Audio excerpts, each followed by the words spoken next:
Assalamualaikum warahmatullahi wabarakatuh teman-teman. Hari ini aku bakalan ngebuat cemilan jadul. Kalian pasti udah pada tahu dong, es gabus atau kadang juga dibilang es kue. Nah, untuk bahan-bahannya kalian butuh 2 sachet santan kara, 2 tepung hungkui, 800 ml air, 2 kotak susu ultra, dan 400 gram gula pasir. Gimana cara pembuatannya? Langsung aja yuk kita buat.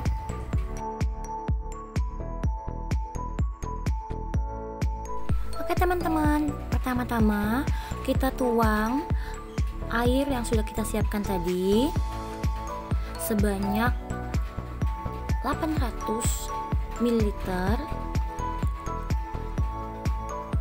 Lalu masukkan 2 kotak atau 2 sachet santan kara. Opsional sih santannya, kalian mau pakai santan asli juga boleh. Oke, kita masukkan santannya. Dan pada saat memasukkan ini, api belum dalam keadaan menyala ya. Nah, selanjutnya kita masukkan susu plainnya. Oke, kita masukkan 2 kotak sambil diaduk.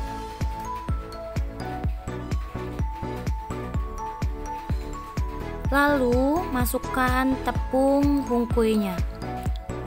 Kita masukkan sambil diaduk ya. Nanti kalau sudah menyatu baru kita mulai menyalakan api.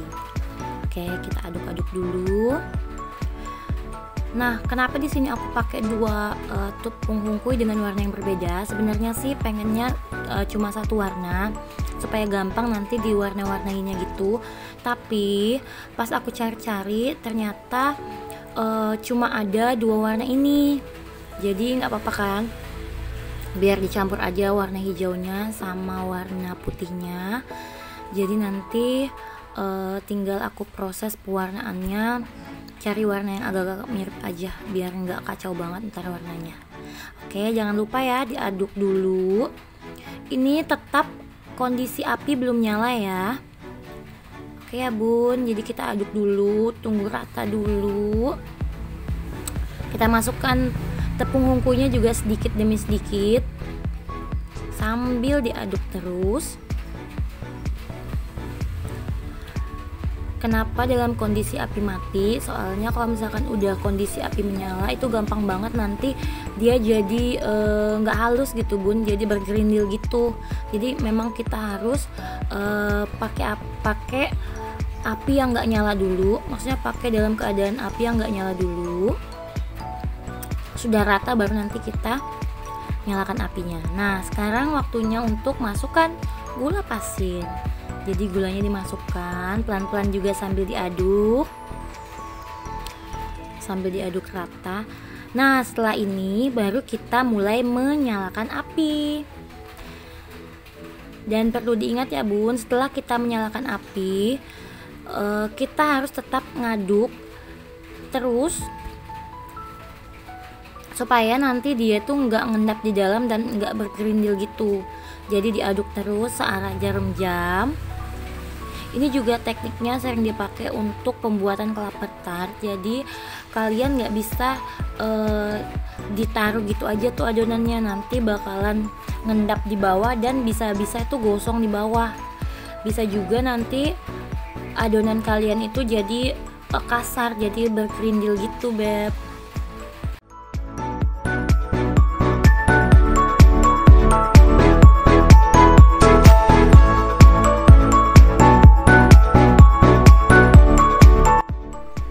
Sini aku tuh pakai spatula yang lentur gitu, jadi mudah untuk ngaduknya sampai ke bawah-bawah sampai ke pinggir-pinggiran panci.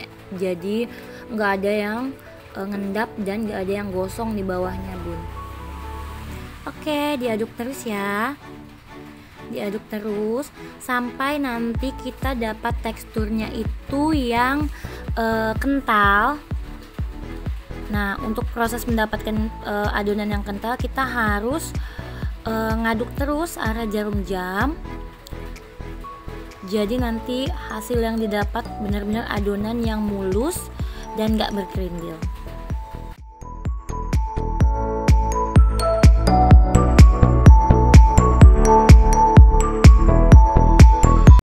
Oke bun, terus diaduk. Nah ini sudah mulai mengental. Nah kalau misalkan ada butiran-butiran gitu, kita harus ngaduknya lebih cepat ya bun. Jadi cepat-cepat diaduknya supaya benar-benar rata. Oke, diaduk terus ya sampai kita nanti ngedapatin adonan yang benar-benar mulus dan cantik banget kalau misalkan kita angkat. Oke, terus diaduk.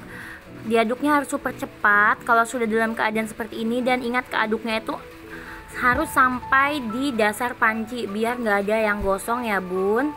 Nah terus diaduk. Nah itu udah mulai rata adonannya, jadi harus tetap diaduk. Nah sampai kita ngedapatin teksturnya nanti bener-bener lembut dan jatuh banget saat kita angkat spatulanya. Oke, diaduk terus. Nah kalau sudah dapat adonan seperti ini dan udah ada muncul gelembung-gelembung gitu, berarti ini sudah mateng. Oke, langsung matiin apinya, lalu kita angkat. Nah di proses ini kita tetap diaduk supaya ngilangin uap-uap panasnya ya.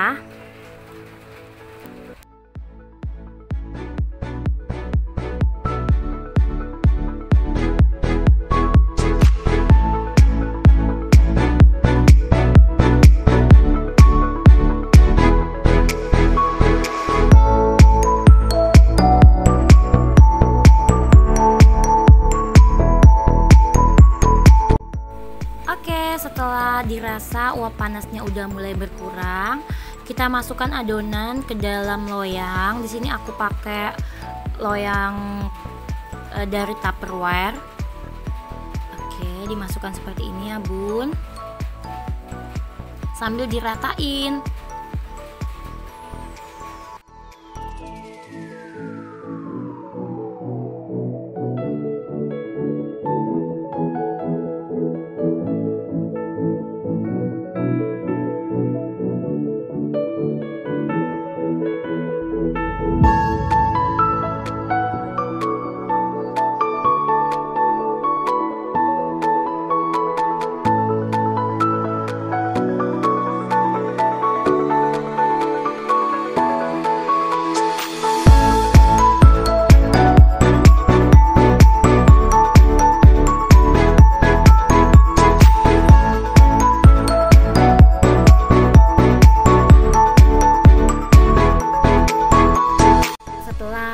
Sudah separuh adonan, aku mulai masukkan pewarna. Jadi biar ada dapat warnanya itu kayak gradasi gitu. Ini aku masukkan warna kuning telur. Jadi nanti ngedapatin hasil yang warnanya itu kayak setingkat lebih cerah warnanya daripada warna hijau sebelumnya. Oke, jadi kayak gini ya.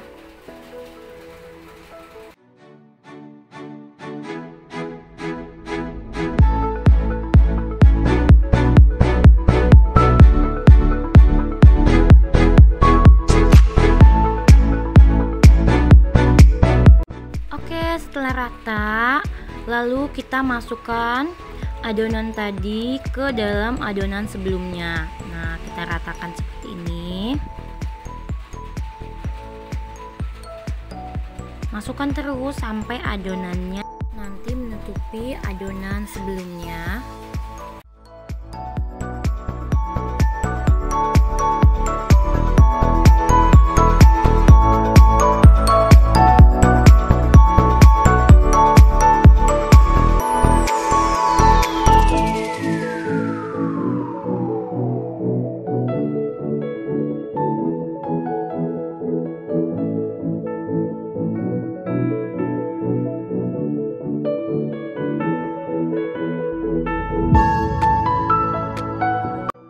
Dimasukkan ya bun sampai adonannya habis. Setelah adonannya habis, kita ratakan loyang yang sudah full dengan adonan tadi dengan cara menghentak-hentakan di meja ya.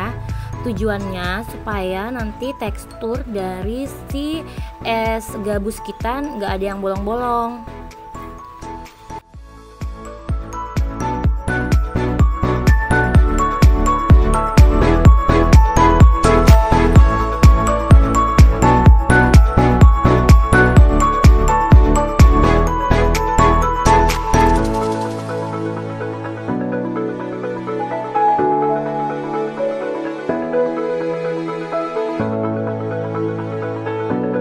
Setelah itu kita masukkan dulu beberapa jam di lemari es. Kita tunggu sampai dia cukup dingin aja dan bisa dipotong-potong. Nah, seperti ini. Oke, kita angkat. Lalu kita tuang di nampan seperti ini supaya gampang nanti potong-potongnya. Oke, kita buka dulu nampannya. Kita buka dulu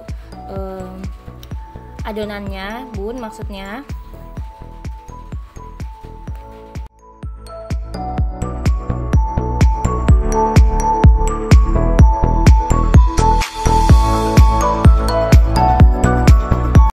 Nah, setelah itu kita potong-potong. Di sini aku satu adonan aku bagi dua dulu di bagian tengah, baru nanti dipotong per slice-slice gitu. Setelah dipotong-potong supaya nanti antara es satu dengan es gabus lainnya nggak nempel, aku lapisin setiap slice-nya dengan plastik ya, Mam. Oke, kita potong-potong seperti ini.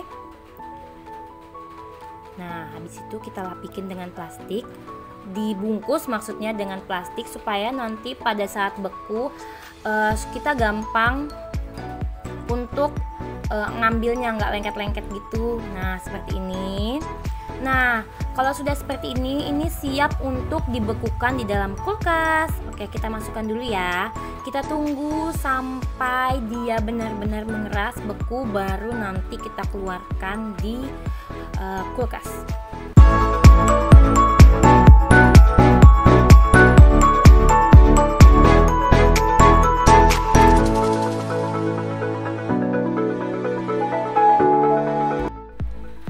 Setelah siap, setelah beku, hasilnya seperti ini ya. Ini sudah bisa jadi cemilan buat anak-anak dan ngingatin kita juga cemilan tanpa dulu yang sehat dan murah meriah banget. Terima kasih buat bunda-bunda yang sudah menyaksikan resep saya hari ini. Semoga menginspirasi dan nantikan vlog-vlog saya berikutnya. Terima kasih.